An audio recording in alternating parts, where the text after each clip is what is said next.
Thank you all for joining us today for our session around AI governance with Microsoft 365 Copilot and Agents. We truly appreciate you taking the time out of your day to engage with Ravanty. Ravanty is a Microsoft partner that is a team packed with expertise in all things Microsoft. The team at Ravanty is ready to help organizations deliver a more collaborative, more productive, and more secure experience. A few housekeeping items. This is a live event that is being recorded. We will be sharing the recording with each of you. If you have questions on any of the content presented today, feel free to enter them into the chat and our team will take action to help answer them. Our speakers for today, Roman, David, and Jason. These three gentlemen come loaded with a deep wealth of knowledge around Microsoft's tools and its impact on end users. As always, I know you will walk away with more insights on Microsoft 365 Copilot and other Microsoft tools by the time this is over. All right, enough from me. Roman, the floor is yours. Thank you, Shane. Really appreciate it. And good morning, everyone. And thank you for joining us. Today, we're going to talk about AI governance for Microsoft 365 Copilot and Agents. Really, what we're seeing, organizations are moving quickly from exploration and pilots into production deployments and also increasingly agentic ways of working. But before we talk about capabilities, we need to answer a more important question. Do we have the governance foundation required to deploy and scale AI responsibly? And that's what today's conversation will be about. And before we get into frameworks and the foundation around it, we actually asked one question. What is your organization's current stage of Microsoft 365 Copilot adoption in preparation for this webinar? So the response shows a fairly broad range of maturity of organizations. About 17% are exploring or planning. About 17% are running a pilot. We got about 39% already have deployed Copilot to some teams, and nearly 24% have deployed it broadly across the organization. So only 2% are not currently using Copilot. What really stands out is that most organizations represented here have moved beyond simply asking whether they should adopt Copilot. They're now making a real decision about how Copilot should be deployed, governed, monitored, and scaled. So, but the governance requirements would be different at different stage of the journey. If you're exploring, governance helps establish the foundation before access expands. If you're piloting, governance will help define appropriate use cases, user groups, data boundaries, et cetera, et cetera. If you deployed to selected teams already, governance will help you scale consistently. And if Copilot is already broadly deployed within the organization, governance will become an ongoing operating discipline within the company. So regardless of where your organization falls on this chart, the goal of today's discussion is to help you understand what governance capabilities should be in place now and what must mature as you expand your Copilot capabilities within the organization.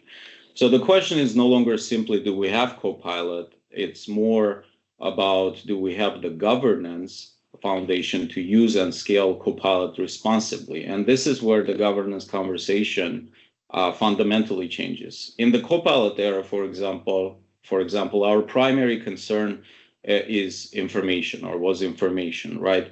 What information can Copilot access? What can it retrieve? What can it summarize and reason on? As we move into the agentic era, AI isn't just helping people find information. It actually can begin carrying the work forward across multiple systems, processes, across multiple workflows. So that means the governance question becomes broader, right? It's what can AI do under whose authority, within what boundaries, and with what level of oversight. So data security, permissions, information protection, that still remains foundational. That still is foundational component. But we still need strong identity controls, information protection, governance policies. And once AI starts taking actions, those controls are alone no longer sufficient. So organizations also need clear approval process, action boundaries, monitoring, accountability, et cetera, et cetera. So in other words, governance expands from controlling information access to governing the authority, the execution, and most importantly, accountability within the company. And that really kind of leads us to the question, what does actually governed AI mean, right?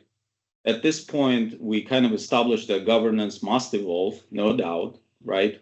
But what is governed AI? So many organizations use that term, AI governance, but when you ask 10 different people, you will actually get 10 different answers. What means governed AI? For us, governed AI isn't just a product. It's not just a workshop. It's not just a policy document.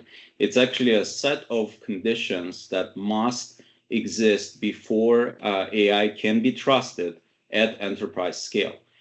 First, there must be authorized access, right? Identity, device trust, data access, permission boundaries need to be clearly defined within the organization. Second, we have defined action boundaries. Organizations need to be clear about what AI is actually allowed to do, what requires approval, and what should never be permitted.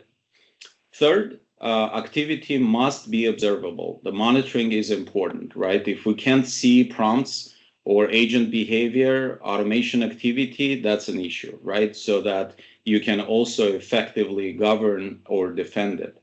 Fourth, there is human accountability, someone that owns the decisions, approvals, owns the exceptions, escalations, and outcomes. And finally, the execution must be reversible. Organizations need the ability to, be able to pause, be able to contain and correct, and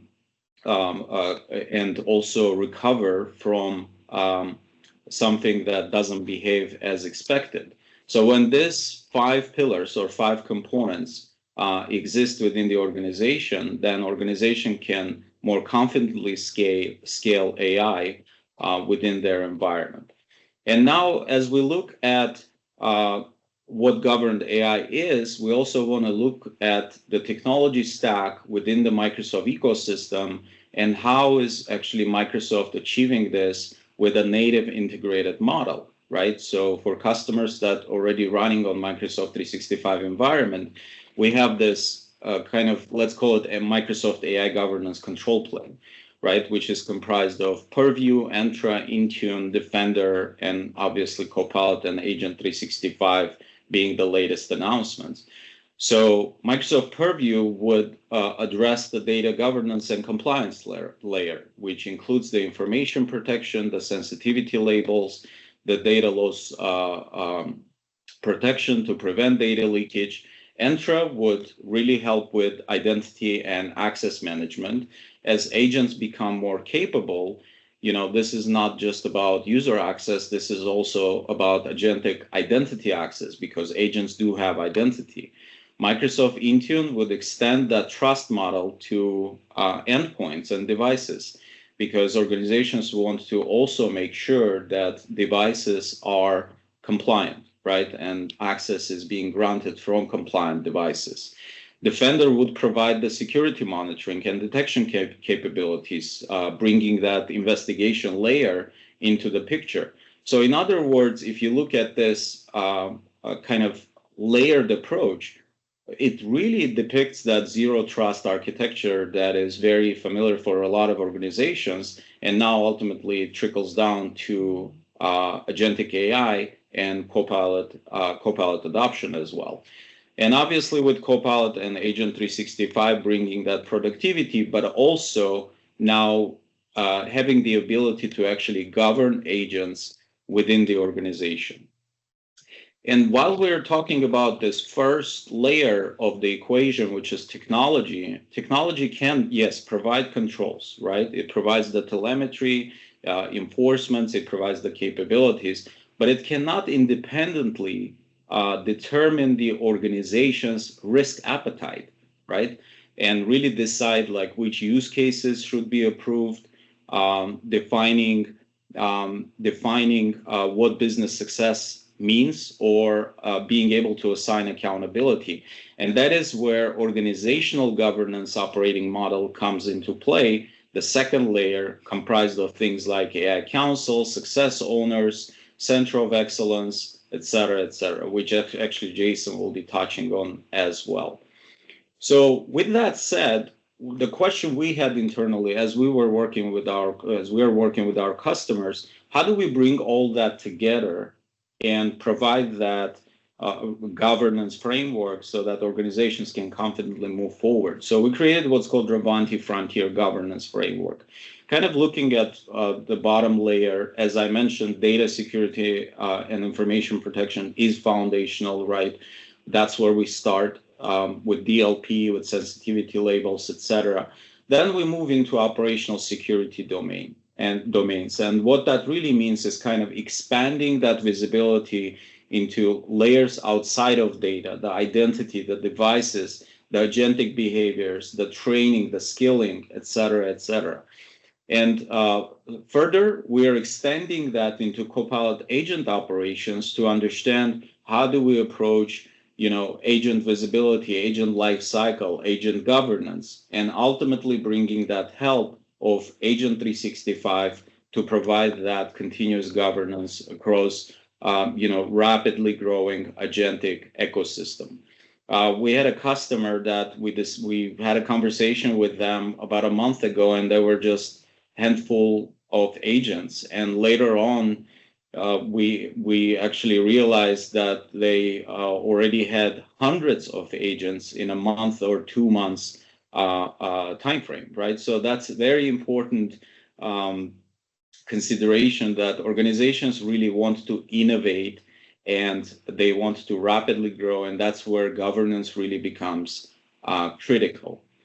So speaking of operational security domains, what we actually created, it's kind of called Copilot SecOps framework in our portfolio here, and we essentially instilled that security first approach across operational security domains, and to help understand how do we actually prevent Copilot from becoming managed automation, and instead make it observable, controllable, and defensible. And the objective is not to really slow down Copilot or agent adoption, right? Innovation needs to be there, but the objective is to make adoption more sustainable. So the purpose of this multi-domain approach is to translate Microsoft native security and governance capabilities into more practical operational processes for readiness, deployment, monitoring, et cetera. So while Copilot can make information users already, have permissions to access easier and synthesize the data easier and use, that creates tremendous value, but it also makes the existing permissions and things like oversharing and data classification, policy gaps more consequential for the organization. So the way we look at it, first, we look at it proactively and not reactively. We want to identify and reduce risk before broad activation, rather than discovering governance gaps after Copilot or agents have already scaled. Then Microsoft native first mentality, right? For organizations that already on Microsoft 365, it becomes a no-brainer because those security stack components already support generative AI governance and security capabilities within Microsoft 365. So bringing that component of Purview, Entra, Intune, and Defender together, the goal is to operationalize the Microsoft stack as a connected governance system rather than introduce unnecessary complexity. Then we have continuous evolving, right? AI governance is not just it's not just a one-time readiness assessment. Copilot and agent capability functionality will continue to evolve.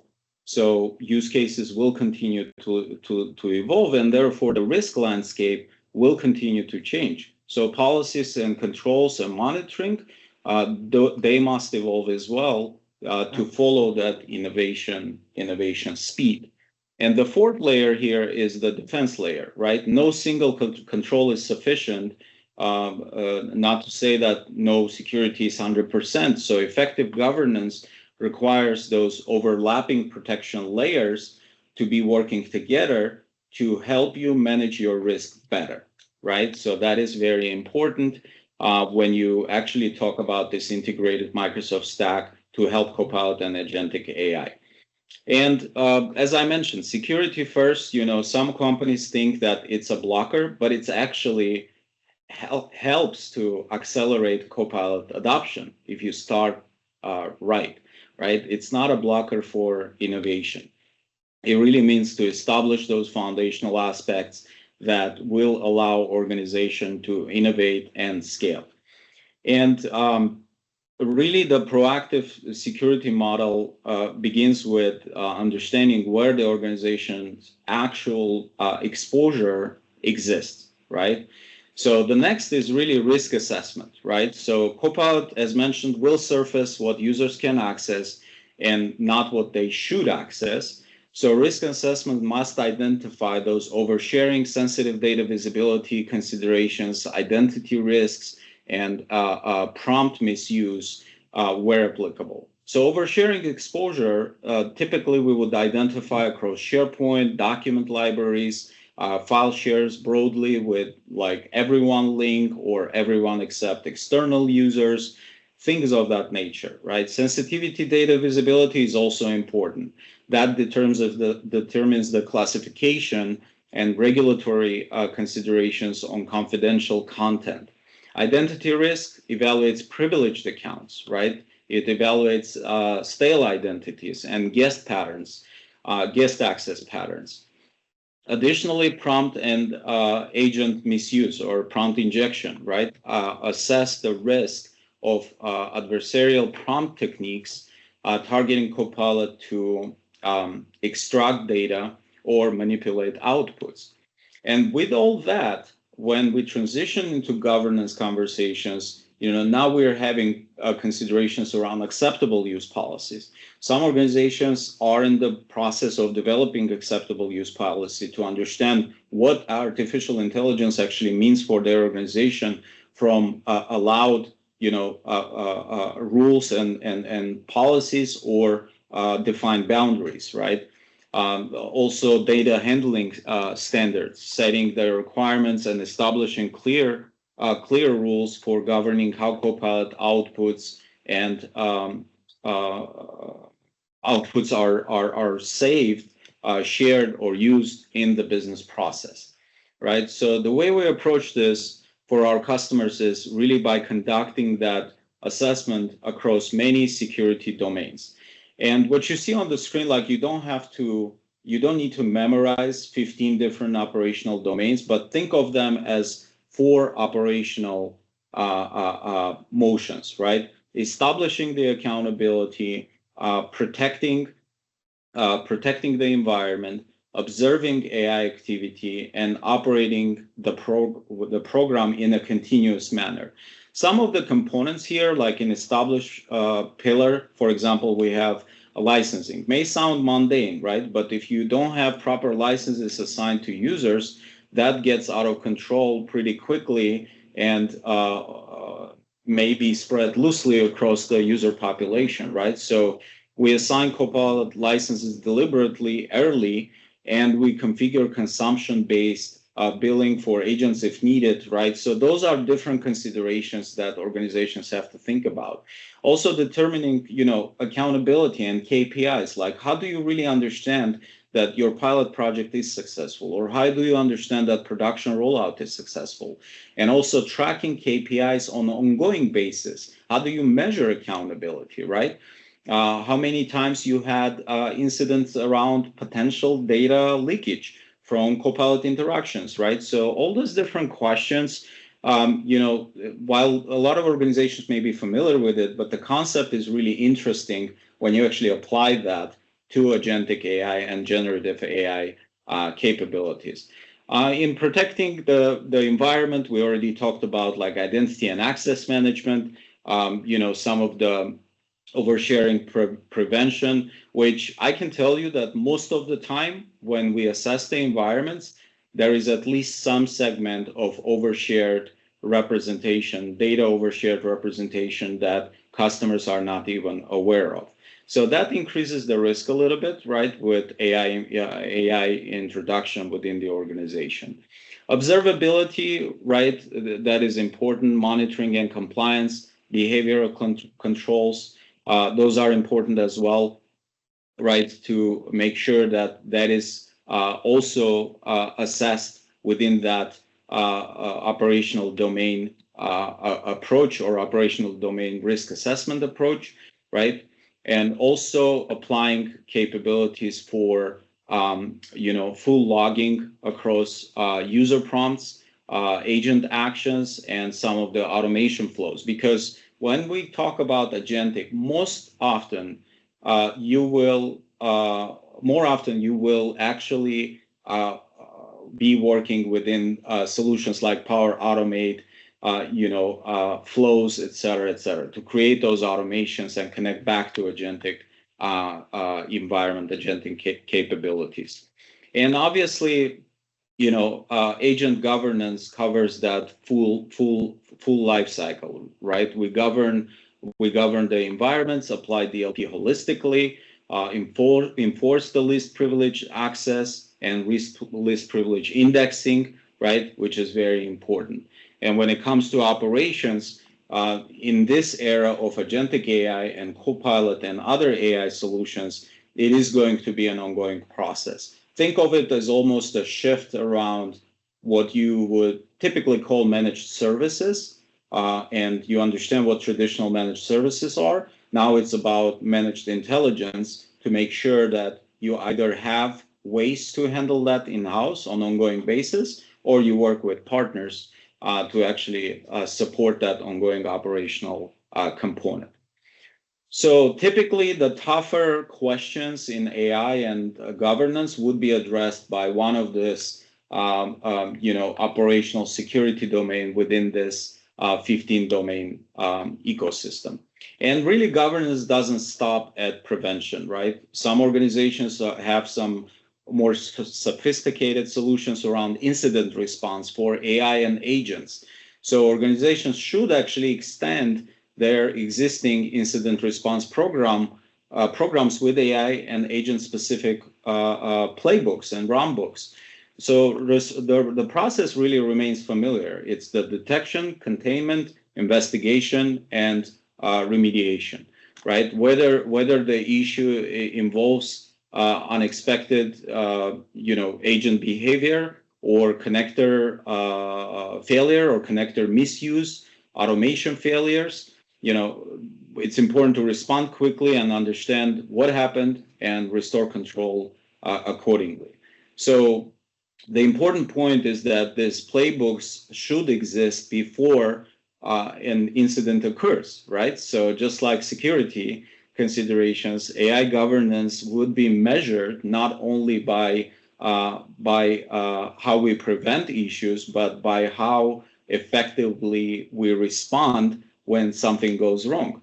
So, and every incident or lesson learned should strengthen the governance further, and that's where the ongoing operations come into the picture for ongoing governance capabilities. And security is never done, right? Some organizations, including Microsoft, they continuously have red team, blue team exercises internally. Some organizations are pretty sophisticated in doing this internally as well, right? Establishing those red teams to continuously simulate internal attacks, to understand what are other open threat vectors or evolving threat vectors that need to be accounted for.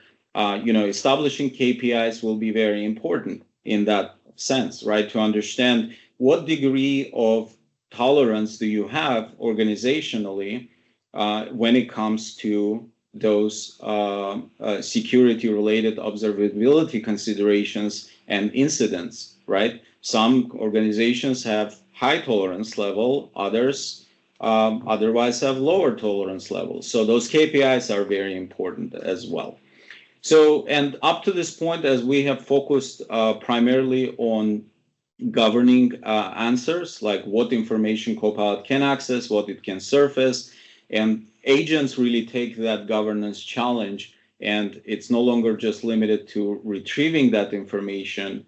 And because agents can carry the work forward across multiple steps and connect to enterprise systems, execute workflows, the governance question is, what can AI do, under whose identity? I just wanted to kind of ground us into this understanding and make sure that this is clear. Now when you have agentic AI, they can have identity and authority within, what boundaries are you setting within the organization, and what level of human oversight you're actually bringing into the equation.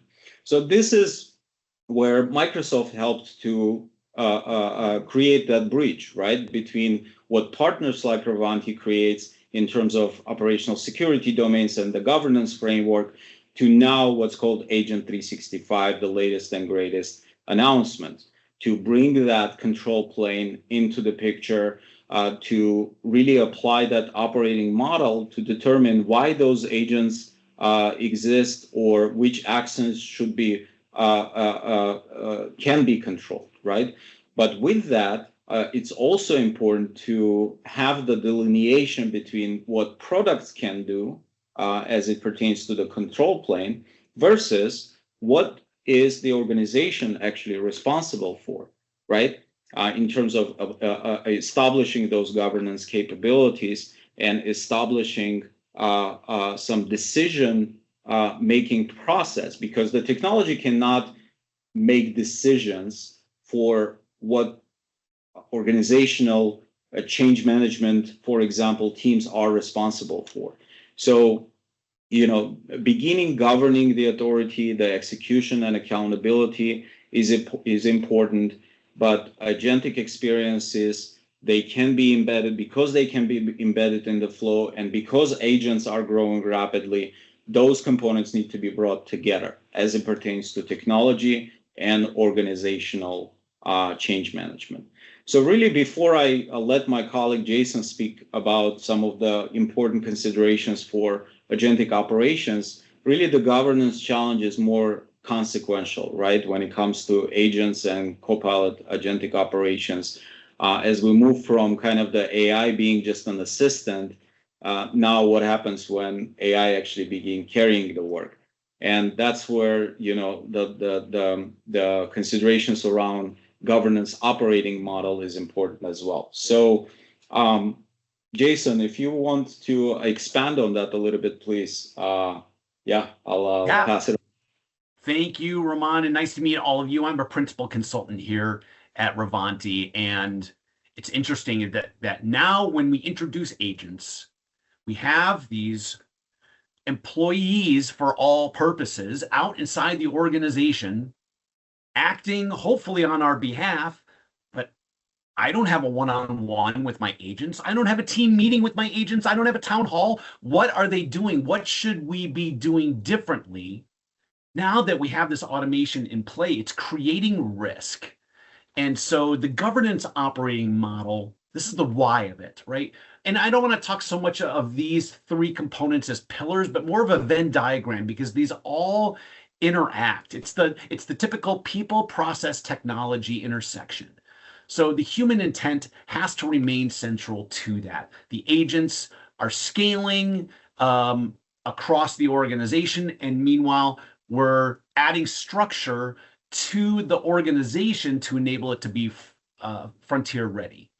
All these human-led points are what you would understand. So approvals and the ability to reverse and preserved intent, while the agent operated area means as agents are becoming autonomous, we're giving them boundaries within which to act and when to escalate to a human and when they can go forward without a decision. And then on the frontier ready side, this means we're aligning to work IQ, all of the identity, data, security, and agent controls. So that's all operating inside the integrated stack.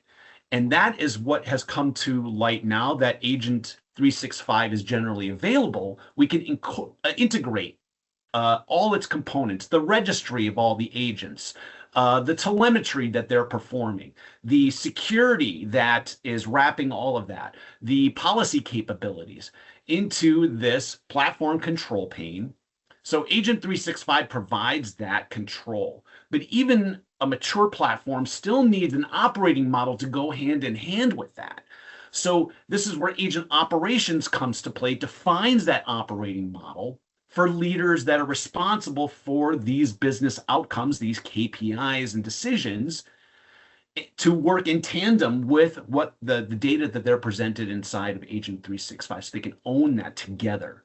Agent 365 tells us what agents exist, who owns them, what technical policy they're running under.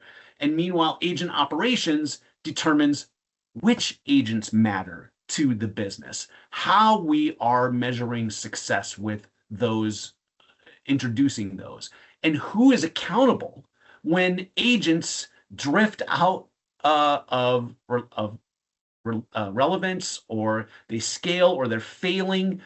We can't have the agents be responsible for themselves. That's it, the inmates running the asylum. We have to have humans be accountable for them. So Agent 365 doesn't replace all of these leadership components or governance decisions. It makes them all executable. So the decisions that humans are still responsible for fall into these capabilities, because as great as Agent 365 is at telling us, here's all 600 of those agents that Roman was talking about, exactly who owns them, what they're doing, but the technology can't tell us whether that agent actually matters. That's a business decision. So the business has to be involved in this operating model. And the tech can't decide which outcomes and which KPIs will determine success for this program, whether we're getting back the investment we're putting into it. And tech can't decide whether an automated process is doing great, if we should expand it, or we should, hold on, something's wrong here, put it on pause or retire it. Tech can't do that. Tech can't resolve the trade-offs between risk and speed and cost and controls. That all of these things come back to leadership.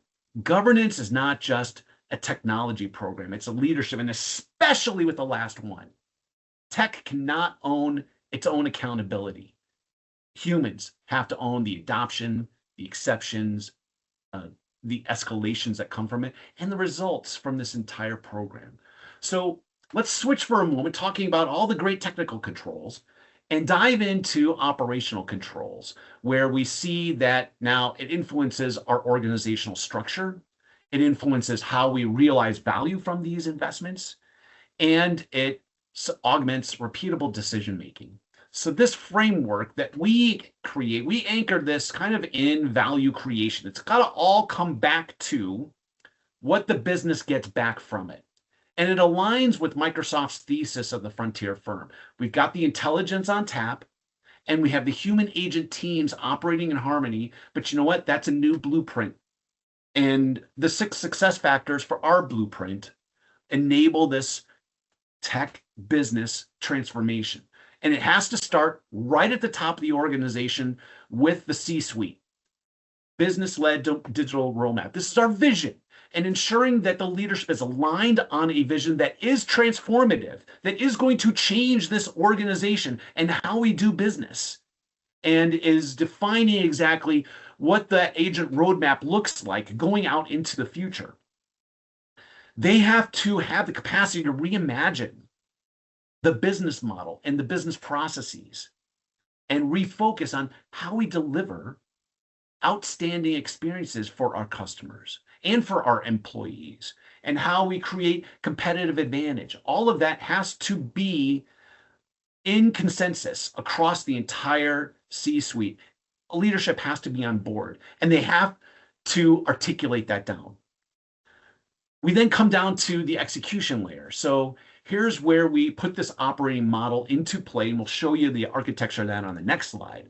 But we have to be focused again on this value, merging operations and technology at the process level, incorporating the data that we have available to us in Agent 365 and the other control planes, so that we can keep this all under control. Meanwhile, we have to enable our people. Talent has to have the right skills and capabilities to be able to execute upon this vision. They have to be on board to desire to want to go to that future state where leadership is pointing us. And they have to have the awareness, the desire, and the capabilities to follow through for all of that. We also have to focus, of course, on that innovation aspect through driving adoption practices in the organization from the top to the bottom. And we have to ensure our data is ready. Is it full of rot, redundant, obsolete, and trivial data that Copilot and these agents are going to surface back to us? Or is the data clean? Is it relevant?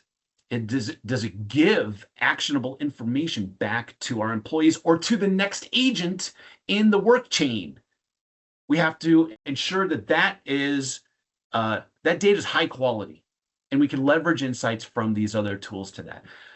If we have all four of those, we can come then down to the value layer and activate our employees on these capabilities and these agents and scale it, so we can maximize the capture of that value by ensuring digital solutions are tightly managed, are delivering results, and are taking us towards that vision of transformation. Meanwhile, all the risks are controlled.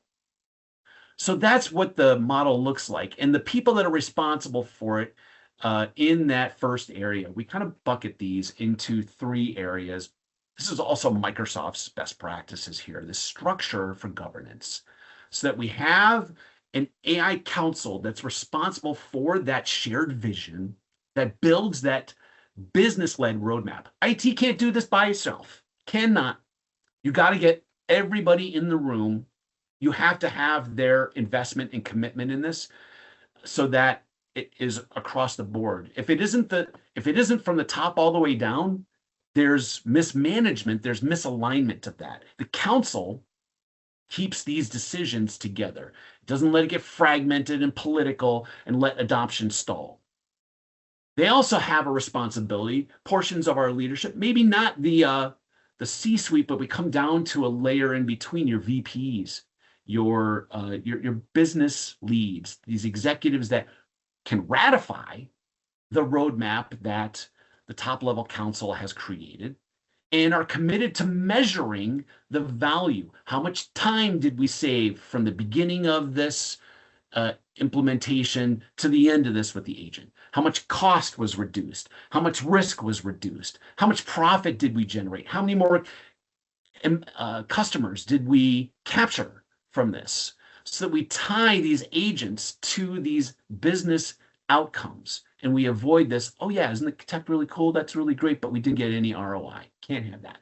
So the success owners have their important role in the middle, and I recommend you nominate at least one per business line or one per department that's capable of approving the scenarios from that department, that's committed to capturing those KPIs at bare minimum on a quarterly basis, but best on a monthly basis, and sponsoring the enforcement of all of those decisions that the AI Council is making. And this all comes back down to, again, those policies as well. Responsible AI policy that says that the AI that we use will be fair, it will be unbiased, it will be equitable, it will be transparent, it will be accountable to a human, so that we can dispense with some of the fears that employees have about working with AI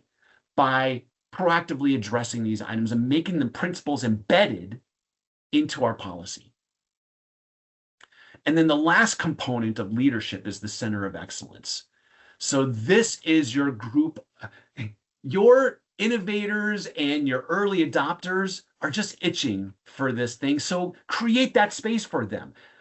Allow them to then centralize the learning, to define what are best practices for these use that will support the scaling on the front line when it comes time for it, and are willing to work with engineering to build the proper agent components and test and measure and ensure that then when time comes to scale that agent out to the organization, everybody is ready for it. So these three pillars here ensure you can capture maximum value, activate it at the lowest levels of the organization, and tightly manage everything, all responsible for their various areas. So when we come back to how we're going to, what cadence are we operating this under, we start with monitoring. If we can't see what agents are doing, we can't govern them. We can't control anything if we don't have that visibility. But not just the agents. How is adoption going? What performance are we getting out of that? What business outcomes have been influenced? What risks have been reduced? All these signals that we get.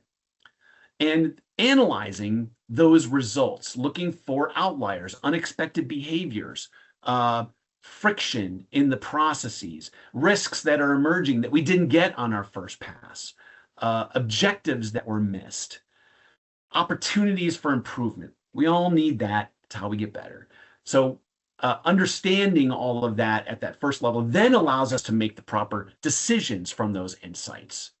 So leaders can determine, hey, this agent's kicking ass. Let's scale it. This automation needs an adjustment. We need to put a couple guardrails in here to strengthen this. Where do we change, pause, redesign, or retire an agent through that life cycle? And finally, we improve. So we've looked at the data, we've come to understandings of it, we make these decisions. Now it's time for us to refine those workflows. Adding AI to your business process doesn't mean just bolting it on top in these different areas and hoping everything goes great. It's going to change those processes. It's going to change the organization, hence the transformational vision that's required from this. So this is where we look to update those workflows, to strengthen the controls, review policy again, improve the integrations that occur, come back to retraining our users. This is not going to be just a typical plug and play operation where we train our employees once and it's done. This is ongoing learning that they and we as leaders need to continually evolve our understanding of how this operates inside our organization so we can keep our operating model mature. So the leadership track across the bottom is critical. This is not a static framework. It's a constant loop of data, and the leadership is driving this. All of the levels we saw on the previous slide, these levels are all operating in their rhythm, and it allows the organization to move effectively beyond these pilots and these isolated use cases into this repeatable operating cadence. It keeps AI aligned to our business objectives, not wandering off. It keeps our risks within our tolerance, and we can see the outcomes as they're measured over time. So once an organization has the technology, the governance structure, and the operating cadence in place, the next step is understanding how those capabilities are A, introduced to everybody, and how B, they're matured across the broader AI journey. And that's where our frontier customer journey comes in. So I think I'll pass this back to Roman and David. Yeah, thanks, Jason. Hi, everybody. Great to meet you, I suppose, from behind this screen. Thanks for the time today. So, yeah, we've got sort of various stage gates, phase gates through each part of the process. We did some surveys during the registration, and it looks like about 34% of folks are in the ideate, envision, and roadmap and deploy phase. So planning, envisioning, and up to pilot. And then the remainder of folks are at some point in actually deploying to some teams, so broader than pilot, or scaling that out to the full organization. I guess a few notes here. In some ways, what's old is new again.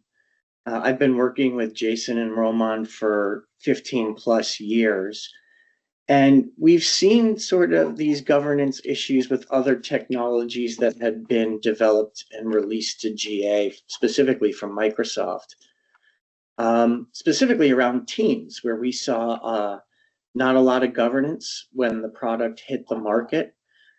Lots of enthusiastic citizen users creating teams with varying degrees of permissions or security attached to them, with varying degrees of policies associated with them, or any sort of governance or management framework.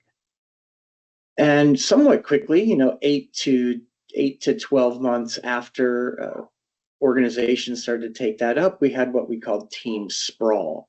So we'd have to revisit that and put some governance framework in there. So that feels similar, and we've done that before. I think the notable obvious difference here is Teams is not a generative intelligence that's indexing your data and has the possibility of, say, surfacing or even leaking sensitive data. But that's what we're discussing today. So also, as Roman mentioned, we're encountering pretty often in the market two sorts of client. Ones that are either piloting or using Copilot as human plus assistant and stopping short of doing earnest agent development until there's a governance policy and process in place, including telemetry on those agents, monitoring, and a set of actions that can be taken when something signals. And then the second batch of clients that we see are folks that are currently in the midst of a sprawl. So they've got very enthusiastic, and reasonably so, about deploying Copilot. Perhaps they have an internal development team that's developing in Studio or Fabric or elsewhere. Or perhaps they just have some sharp citizen developers, we call them, basically just end users, who have, through their own interest, started to develop their own agents and maybe are not thinking about the security associated with that. Which documents should these agents be touching? Which repositories? How it honors permissions, things like that. So we see both, and these frameworks sort of work for both. I'll start with sort of the first three blocks there in the journey.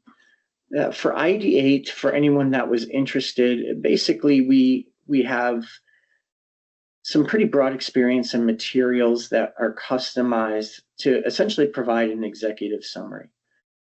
So a lot of organizations may still be evaluating which LLM should be the officially sanctioned LLM of the organization.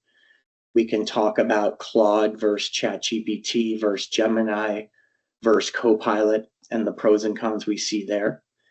As you can imagine, that's largely, among other things, that's also a very big security story there, a unified and by design integrated security story with respect to one of the pro columns of Copilot. And so Megan's question's relevant here. And then if it looks like there's some initial buy-in around, okay, let's give Copilot some further exploration and evaluation. What we do, and Jason is pretty awesome at this. I love watching him do it and attending these. We do some envisioning and roadmap. I think the most important piece there is an adoption change management consultant like Jason meets with those department heads.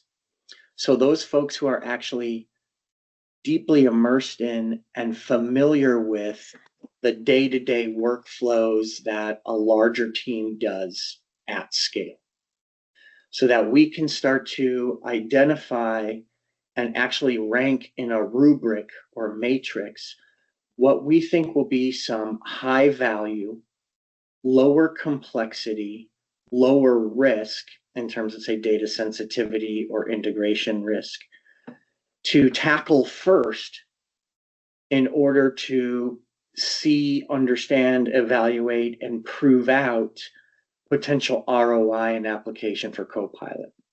So again, that's the pilot. And so where Ideate sort of creates perhaps a vision, the envision and roadmap part, the intent there is to create a track record of success. So at some point, I think most organizations to get to frontier need to post the vision, that's important, but then need to quickly fill that story in with a track record. Then we come to the deploy phase. And it's worth noting here that each of these boxes has a decision gate around it. So there's essentially something like a go, no go, which hopefully is not scary, but we would understand what the evaluation criteria is for both go and no go to move to this next phase. And then we would sort of tailor the engagements, the discussion, et cetera, to be able to provide that information for an organization to make a pretty informed go, no go decision about whether to move to the next phase. And so in this case, from envision and roadmap, the next phase is let's deploy a production pilot for 50 plus users, let's say. That pilot would include both the data security aspects, largely so that we're confident that the responses AI returns are appropriate to the permissions of the user. And obviously the classic example is, you wouldn't want to have, say, a frontline worker being able to pull down board meeting minutes or payroll information, things like that. Simultaneously and concurrently, as a part of that pilot, somebody like Jason is taking those use cases that were identified earlier, creating a bespoke training program around those use cases, in addition to things like office hours, in addition to self-serve materials, in addition to a lot of other sort of supporting pieces of information and avenues, champions, folks within the department that can help out and step in when they're seeing somebody struggling.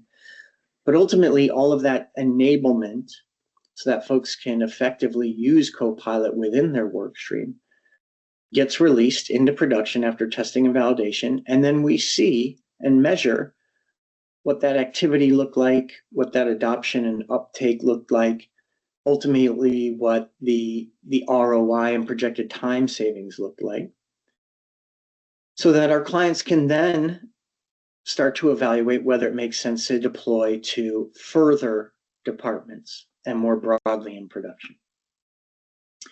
It's worth noting a few things here too. Our intention, we're not Microsoft, and this will come up probably in our response to Megan's question, but we do work exclusively, for the most part, deploying Microsoft technologies.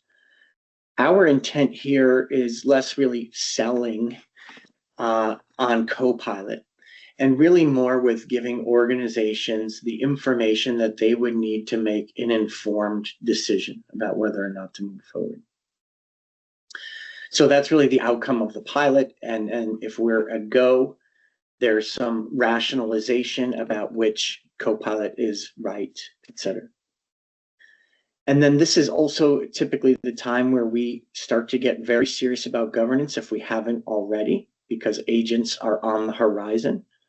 Once end users start to have Copilot, they are essentially developing workflows and optimizing outputs that very quickly we would want to sort of codify in some agentic fashion. So that's no longer manually prompted. We've done that. We're satisfied with the outputs. Now we're tackling the next portion of that workflow. So in terms of getting started and next steps, we'd love to do some initial assessment around what, if any, governance around agents is in place today. That includes data, identity, endpoints, security, and then the agents themselves. As I think it was mentioned, agents are introducing entirely new threat vectors that the world has never known until their introduction. Things like malicious prompt injection, exfiltration techniques that agents can be somehow coerced or forced to do, things like that. These have not been seen before. And they're identities like any other, but they're very unique identities in that an agent requesting data from an offshore data source at 2 a.m. is perhaps not as alarming as, say, a user doing that, or a user perhaps who's been given a leave notice or something like that. And then after that assessment, we prioritize sort of where we think the gaps are in terms of agent security and agent telemetry. We're identifying, who owns which portion of the agent governance workflows, from approvals to remediation actions, et cetera, and sort of helping you fill out that remediation path.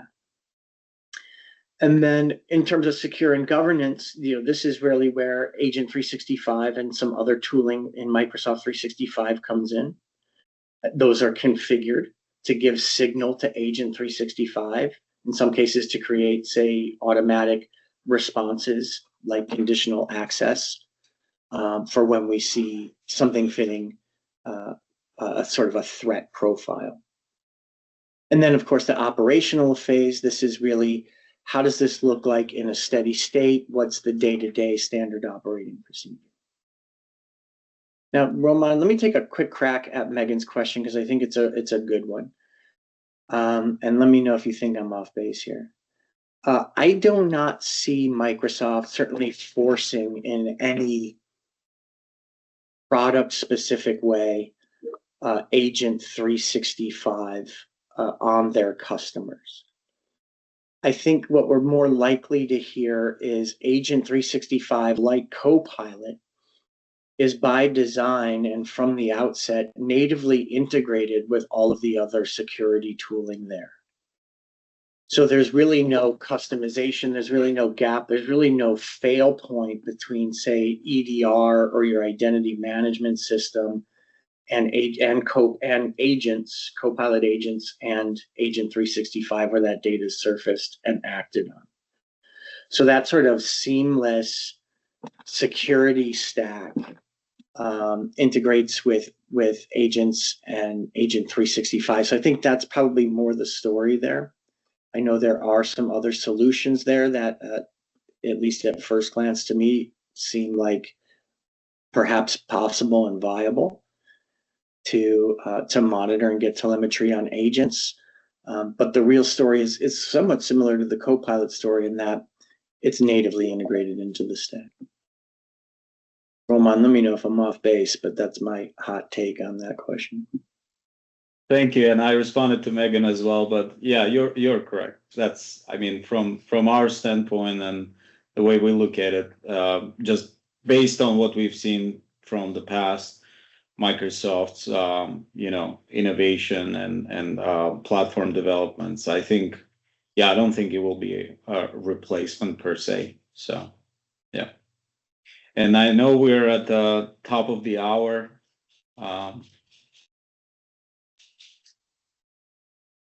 Yeah, and just to give everyone an idea around Ravanty and some of the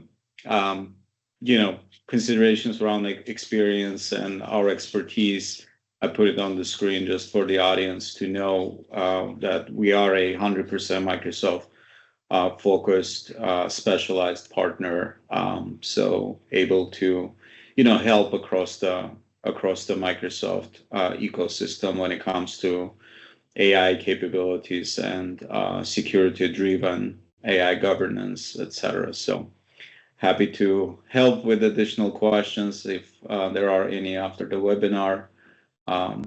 We can help out as well. So with that, Shane, I'll give it back to you to wrap it up. Yeah, thank you, everybody. Thank you so much for joining. We will be keeping you guys posted on the next webinar that we pull off.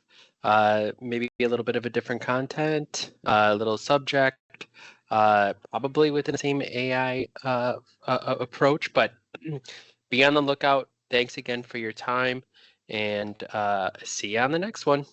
Thank you.